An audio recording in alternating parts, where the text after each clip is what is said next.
Assalamualaikum my lovely viewers, this is Alright World Learning Tutorial channel for you.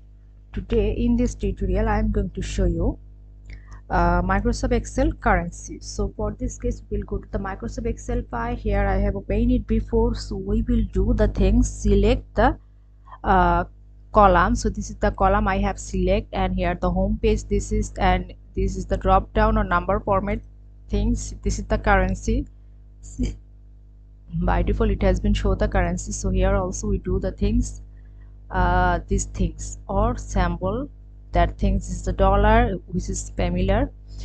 This is the Armenian, Azerbaijani, lots of things we can select it, English, Canada. This is the currency, any kinds of country. So this is the Bitcoin. So this is Bitcoin.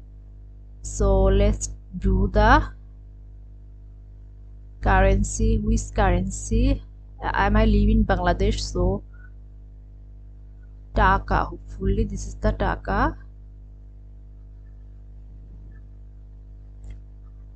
or BDT, sorry, this is hopefully BDT.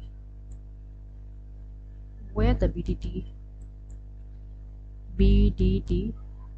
see, this is the BDT.